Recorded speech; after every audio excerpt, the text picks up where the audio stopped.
ज़हनी और नफ्सियाती मसाइल मुख्तलिफ किस्म के होते हैं। अक्सर हमने सुना होता है एंग्जाइटी, स्ट्रेस, डिप्रेशन, इसके अलावा कुछ न्यूरोटिक इश्यूज हैं, कुछ साइकोसिस है, रिटार्डेशन है, ऑटिज्म, इस तरह के मुख्तलिफ किस्म के ज़हनी व नफ्सियाती मसाइल होते हैं। तकरीबन 500 किस्म के ज़हनी व नफ्सियाती बीमारियां होती हैं। अक्सर लोग पूछते हैं कि काफी देर से हम ट्रीटमेंट करा रहे हैं, इलाज क्यों नहीं हो रहा और इसका इलाज होता कैसे है। देखिए, सबसे पहले तो एक बात हमने ये समझ लेनी है कि कोई भी ज़हनी व नफ्सियाती मसला है वो एक क्रॉनिक मसला है, यानी कि वो एक दिन में आपको शुरू नहीं हुआ। आमतौर पे बहुत सारे लोग जो मेरे क्लिनिक पे आते हैं, कंसल्ट करते हैं, वो बताते हैं कि कुछ दिन पहले हम ठीक थे, उसके बाद ऑल ऑफ सडन हमें ये अलामात हमारे अंदर आनी शुरू हो गई। ये एक दिन में नहीं होता, कुछ दिन में भी नहीं होता। आम तौर पे ये जो इसके मसले हैं वो कहीं ना कहीं पीछे आपकी लाइफ में हुए होते हैं, थोड़े थोड़े करके बढ़ते हैं और सामने तब आते हैं जब ये मसला एक बड़ा हो जाए। अब क्योंकि ये एक दिन में होता नहीं और एक दिन में ये ठीक भी नहीं होता, ठीक होना चाहिए। अगर ये मसले आपके साथ रहेंगे तो जिंदगी की कोई क्वालिटी नहीं रहेगी, हम परेशान रहेंगे, हो सकता है इसकी वजह से आप जिस्मानी तौर पे भी बीमार हो जाए। तो सबसे पहले ये मसले छोटे नहीं हैं, इनको छोटा ना समझें, इनका ट्रीटमेंट हमें कराना चाहिए। एक दिन में नहीं होगा, लेकिन बहरहाल हो जाएगा ट्रीटमेंट। अब ट्रीटमेंट कैसे होगा?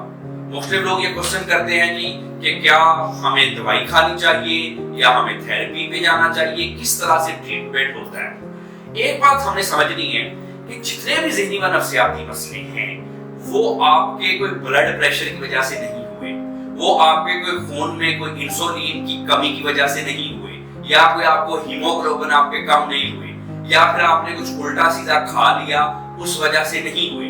ये जो जिंदगी में हमें मसाइल हैं, ये जो पास्ट एक्सपीरियंसेस हैं, हमें परेशानियां थी, फिर कुछ हमारे ख्यालात ऐसे थे, कुछ हालात ने हमारे साथ सितम किया और लंबा अरसा के लिए हम परेशान रहे, जिसकी वजह से हमें ये मसले होते हैं।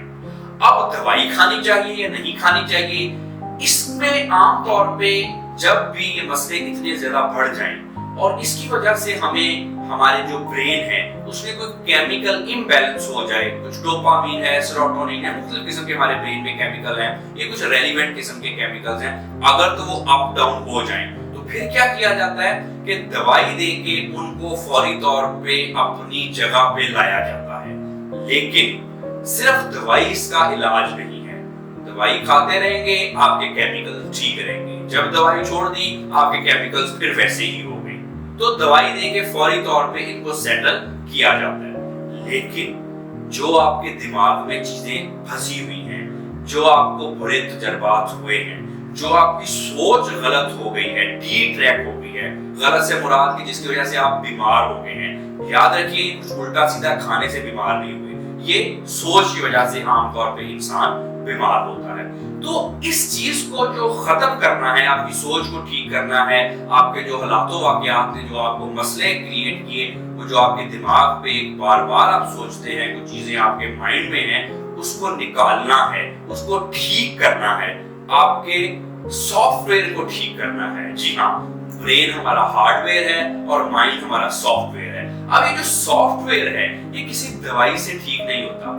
दुनिया में आज तक ऐसी कोई दवाई बनी नहीं कि वो किसी को दे दी जाए और वो बंदा सुधर जाए। पहले वो बड़े गुनाह करता हो और दवाई दे दी जाए वो नमाजी परहेजी बन जाए, ये मुमकिन नहीं है। कोई ऐसी दवाई दुनिया में आज तक बनी नहीं है जो किसी को दे दी जाए और उसकी खानदानी दुश्मनियां ठीक हो जाए। कोई दुनिया में ऐसी दवाई बनी नहीं है वो दे दी जाए और आपकी जो बीवी है वो आपकी फरमाबरदार हो जाए।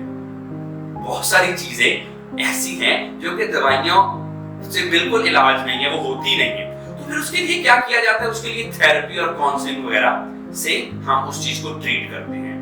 तो आपको दवाई खानी चाहिए या आपको थेरेपी से आपका ट्रीटमेंट कराना चाहिए, या आपको दवाई प्लस थेरेपी दोनों पे ट्रीटमेंट होना चाहिए, या दवाई या थेरेपी में से एक पे आपका ट्रीटमेंट हो सकता है, ये सिर्फ माहिर नफ्सियात डॉक्टर ही डिसाइड करता है। अगर आपको किसी भी किस्म का कोई मसला है ज़हनी व नफ्सियाती, तो फौरी तौर पे माहिर नफ्सियात से कंसल्ट करें। अगर लगेगा कि आपको दवाई देनी चाहिए तो आपको दवाई दे दी जाएगी, अगर लगेगा कि आप सिर्फ दवाई से आपका हल नहीं है, जब तक ये ज़हन से बातें नहीं निकलेंगी, आप चाहे 20 साल दवाई खा लें, दवाई का कोई असर नहीं होगा। तो अगर ये मसला है तो फिर आपको थेरेपी दी जाएगी। लेकिन अगर आपका ये समझा जाएगा कि आपको दोनों की जरूरत है, तो आपको दोनों तरीका इलाज पे आपका ट्रीटमेंट किया जाएगा। तो ये डॉक्टर माहिर नफ्सियात की सवाबदीद है, आप उस पे ये डिसीजन छोड़ दें कि आपको किस तरह से आपका ट्रीटमेंट होना चाहिए। लेकिन दवाइयां इसका कोई परमानेंट हल नहीं है, ज़हन से बातें निकालनी पड़ेंगी, और ज़हन से बातें आपसे खुद नहीं निकलेंगी। इवन कि अगर मेरे अपने ज़हन में कोई ऐसी बातें आ जाएं, तो मैं खुद अपना ट्रीटमेंट नहीं कर सकूंगा।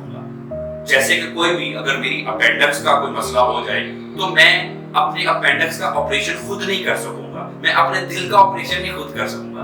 दुनिया का कोई भी डॉक्टर, चाहे सबसे बड़ा दुनिया का जो है बड़ा कार्डियोलॉजिस्ट भी हो, वो भी अपना ऑपरेशन दिल का खुद नहीं कर सकेगा। इसलिए अगर आपके माइंड में भी कुछ ऐसी बातें हैं, खुद से आमतौर पे नहीं निकला जाता। ये जो आमतौर पे हमारे इर्द गिर्द वाले हमें नसीहतें करते हैं, अक्सर मुझे पेशेंट आके क्लिनिक पे बताते हैं कि फलां ने मुझे नसीहत की, ऐसा किया करो, वैसा किया करो, सोचा ना करो, ये ना किया करो। देखें कि नसीहतों का हम पे कोई असर नहीं होता।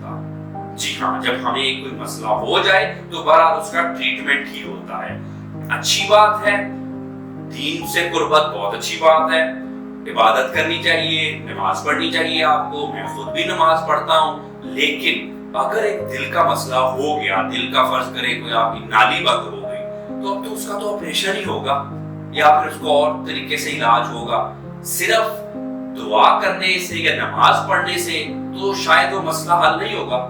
इसी तरह से अगर आपको डिप्रेशन, एंजाइटी, कोई भी चीज हो गई है, तो जैसे मैंने बताया नमाज पढ़नी चाहिए, अच्छी बात है, मैं खुद भी पढ़ता हूँ। लेकिन सिर्फ इबादत से और नसीहतों से इसका हल नहीं होगा। इसके लिए आपको किसी माहिर नफ्सियात डॉक्टर से कंसल्ट करना पड़ेगा। अगर आपको किसी भी किस्म का ज़हनी व नफ्सियाती मसला है और आप इसका ट्रीटमेंट कराना चाहते हैं, और इस सिलसिले में आप मुझसे कंसल्ट करना चाहते हैं, मुझसे मेरे क्लिनिक पे अपॉइंटमेंट चाहते हैं, तो आप माइंडवीव के प्लेटफॉर्म से नीचे दिए गए नंबर से मुझसे अपॉइंटमेंट बुक कर सकते हैं, ताकि आपका इलाज किया जा सके।